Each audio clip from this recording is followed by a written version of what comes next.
Okay, would you like to introduce yourself, Barbara? My name is Barb King, and I'm an interpretive ranger with Rocky Mountain National Park. How did you become a ranger? I've always spent a lot of time in the backcountry hiking, and I knew the park really well. I had been on search and rescue, and friends had just encouraged me to apply. And how long have you been a ranger in Rocky Mountain National Park? Since 1992, and Rocky Mountain National Park is the only park I have worked in. What are your duties? What does it mean to be an interpretive ranger? Well, back in the day, we used to be called naturalists, and basically educating, giving the people information so they'll have a better appreciation for the park and we'll have a better respect. And I do that by leading tours or hikes. I do a lot of environmental education with kids and with the schools. Schools either come and visit Rocky or we will go to the classroom. Are you a teacher the rest of the year? Is this a full-time job for you, or what do you... No, I'm a seasonal ranger, but I work full-time in the summer and part-time in the winter where I lead the ski and snowshoe tours. Oh. So I have the best of both worlds. Yeah, what is the most fun for you about being a ranger? What are you excited to get up and do? I think to lead the hikes, but I especially like working with the kids. Working with the children. I do several programs in the summer that I've created myself for kids. What are some of these programs? Do they specialize on animals or what, wildlife? One is called Come Bug Ranger, and we explore aquatic insects, and I do that with puppets and different activities, and we end up dipping for bugs in a pond and identifying them. And the other program is Walk Backwards, and this takes place at the Holsworth Historic Site. And I'm not trying to reenact living history, but we do dress up as pioneers, and we pretend to walk back in time and do a lot of the same chores that the early pioneers did. And by the time the kids leave the ranch, they have a better appreciation for how hard the earlier people had to work. Is there part of your job as a ranger that you don't look forward to? Most jobs have something you don't look forward to. Yes, mine is doing the evening programs at Timber Creek Campground. I don't like being on stage, and I guess I don't like working nights. Was there a time when you found yourself in a challenging situation with a person or a group of people? What was that? Usually around Labor Day. I don't know why. It was back in the late 90s, I believe, when we had that fatality with a 10-year-old boy in the mountain lion attack. And people, are pretty insensitive to the situation, wanting to know details. And I was leading a hike up in the tundra, to the tundra, and I had this woman from back east and a man from the Chicago area, and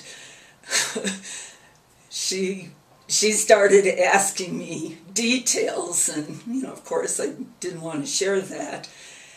And the man from Chicago was like, "Don't ask the ranger that. She doesn't want to hear it."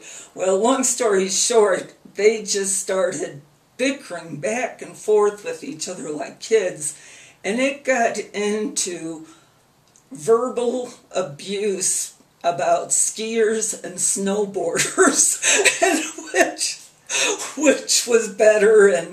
And they were actually swearing, and I had foreigners along in the hike that asked to leave, and it was like controlling little kids. It was difficult. What was was the most dangerous weather situation you've ever been involved in Rocky?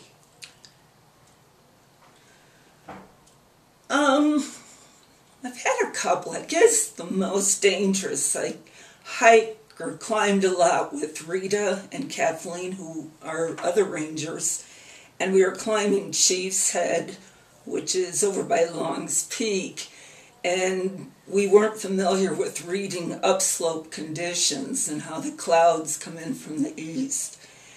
And we continued going on, knowing the clouds were coming, and we got socked in fog. We made the summit. We didn't see anything, but coming down, we totally lost our sense of direction. The fog didn't lift. I got out my compass to take a reading, but we were close to an iron dike, so with the iron dikes, the needle of a compass just spins around and you can't get a reading. We were crawling on the tundra trying to see if there was any window to get any visibility, and there wasn't. And we spent hours up there. We had to sit down and evaluate how much food we had, thinking we'd be there overnight. It was pouring down rain. Finally, I got where the compass would take a reading, and it seemed totally wrong and unfamiliar, but we just knew from training, just follow what it says. And we did that, and finally we got down to a trail. We didn't know what trail, but we got down to a trail and were able to get out. About how long, what period of time did it take? When you got back, how late was it? It was probably 8:39 at night when we got to the parking lot, so it was a good 12-hour time period. Mm-hmm. Mm-hmm. We got down on our knees and kissed the trail when we found it. Do you have a favorite place in the park? Yes. Do you tell people about it, or No. is it a secret?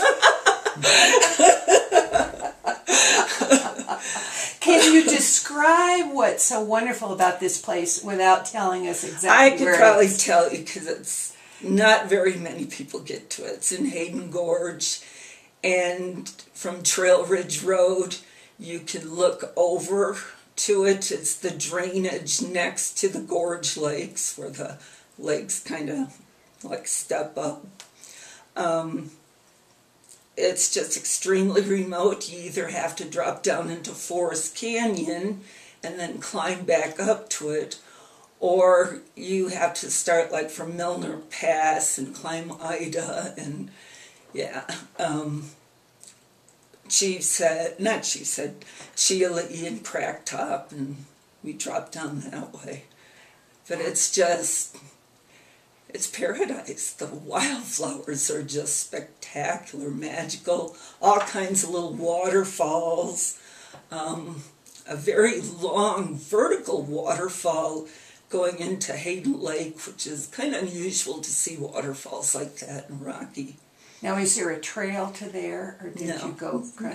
How did you just discover it by accident, or had someone told you about it? No, we just look at maps. You know, since I've worked at the park since '92, and I've lived here pushing 47 years, you get a little tired of the trails. So we just kind of study the maps and look for areas that look interesting, so that's how we found it. Do you have a favorite animal in the park? I don't think so. Maybe beaver. Beavers I like. Why do you like beavers?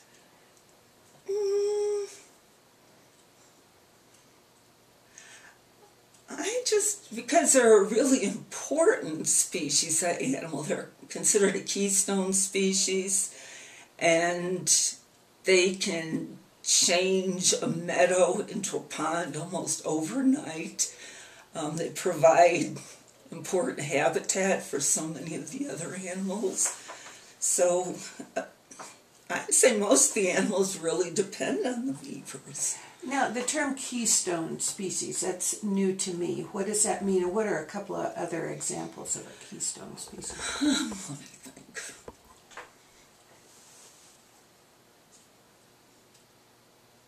Don't ask me that. Okay, all right, that's all right. We got enough on the beavers. Okay. Do you have a favorite experience in the wilderness? Anytime I'm out, I think, but I did meet my husband here in the park.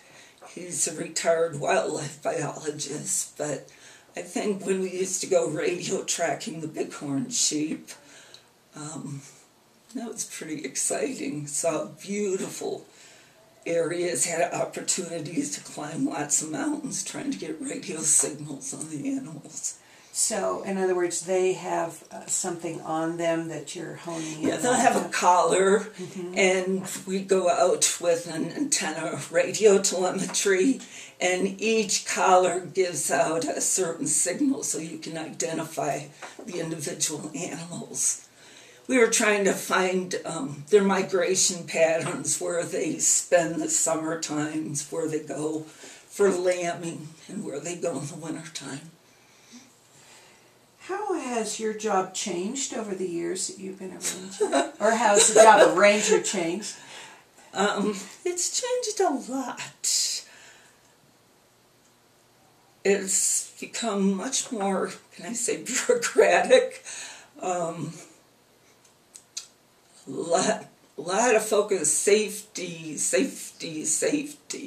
seems like every time you turn around there's a new regulation.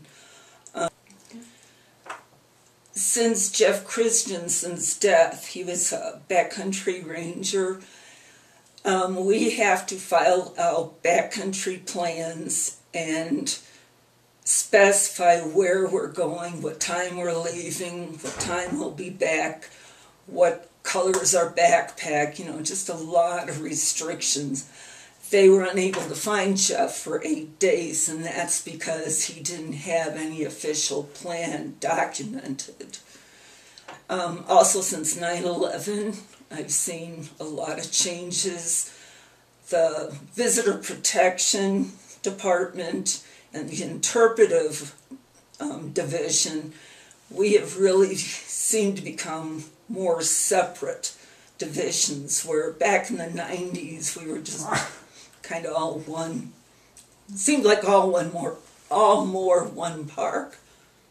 What are some of the special memories that stay with you over all these years that you've been a ranger? I think because I like working with the kids so much, it's the kids. I have families come back from when I first started off to see me. In fact, just left a ranger about 23 summers ago, and they come every year, every fall, and stop in to see me.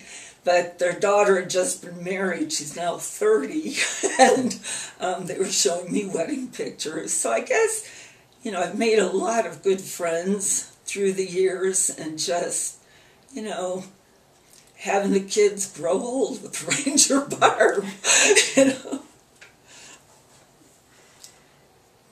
If I was planning a trip to Rocky for my family, what would you recommend that we do? Where should we go?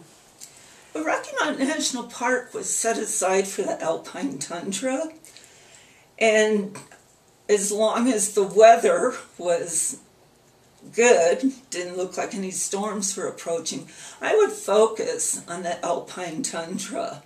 There's 11 miles of Trail Ridge Road that is above tree line, and you reach an elevation of 12,183 feet.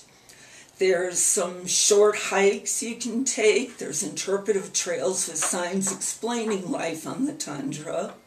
You'll have wonderful views of all the mountains. You'll experience the life of cold, a world of cold, and an ecosystem that is all located below your ankles. So it's really fascinating. And the Alpine Visitor Center, too, has wonderful exhibits, again explaining life on the tundra.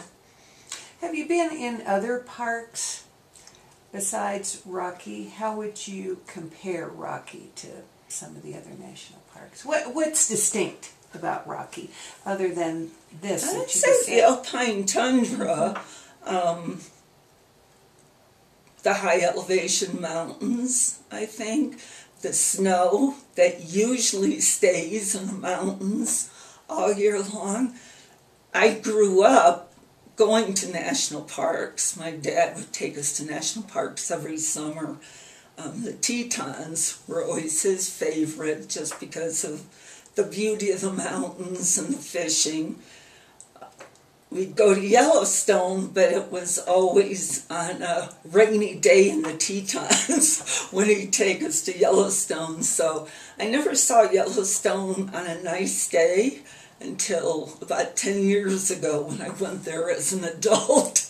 And I actually called him from one of the lodges and said, you know, Dad, I woke up to 18 inches of snow this morning in my tent. I still haven't seen Yellowstone on a nice day.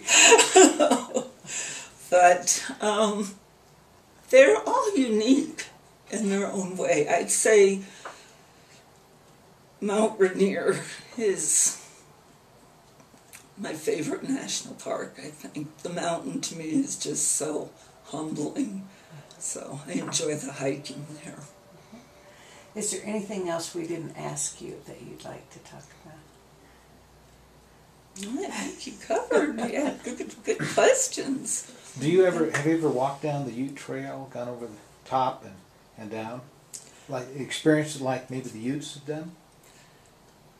Yes, I've done the entire Ute Trail, even over to the Estes Park side.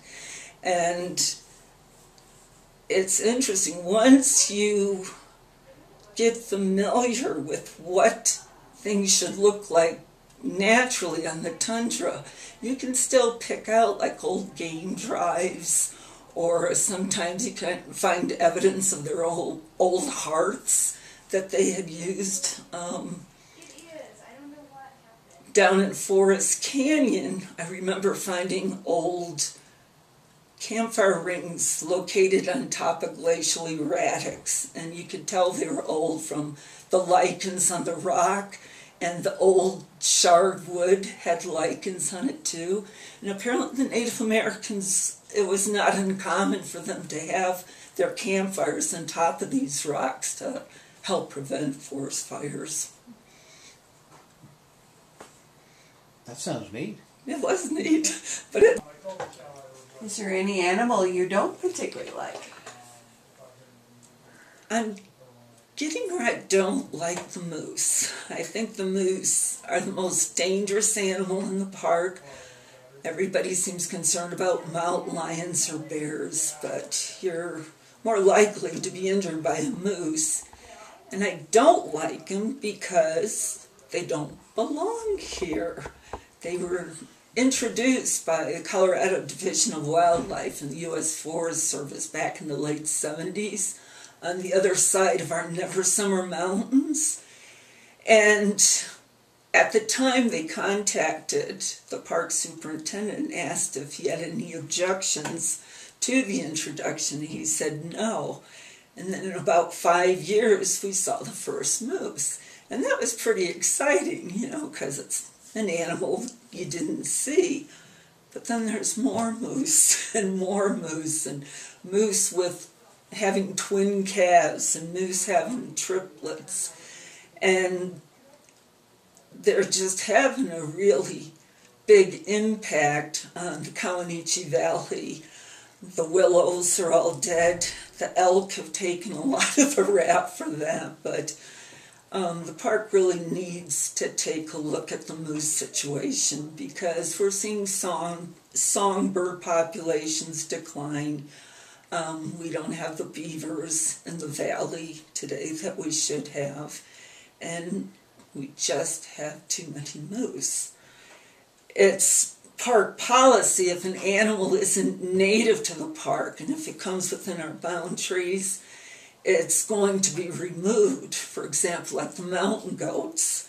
Mountain goats compete with the bighorn sheep for forage, plus they carry a disease called Johne's disease. It's a digestive disorder, and it's always fatal, and it's easily transmitted to the sheep. So goats will be removed immediately. And I just asked one of the biologists from Resource Management a couple nights ago, why have we allowed the moose to stay? So we're at the very southern range of moose habitat, and apparently every once in a blue moon a bull moose might wander through the region of Rocky Mountain National Park, but we never had moose like we had them today. Talk a little bit about safety precautions around moose and around bears and mountain lions. How should people react when they see these animals? Calmly. Well, obviously it's always best to view them from a distance. Mountain lions, I've hiked and climbed in this park for at least 50 years. I've seen one mountain lion, and it was so brief. Black bears, if they're not getting into trash or getting food easily, they're naturally shy, and they'll see us before we see them, and they'll head in the other direction. The moose, the visitor has to be careful, especially in May and June when the cows are calving. The moms are very defensive, just like any mom would be of their babies. And if they do see a cow with a calf, they need to give it its distance, back away if necessary. If a moose does charge, they need to get something in between themselves and the moose, whether it's a tree or a picnic table or a car or another visitor. You got that?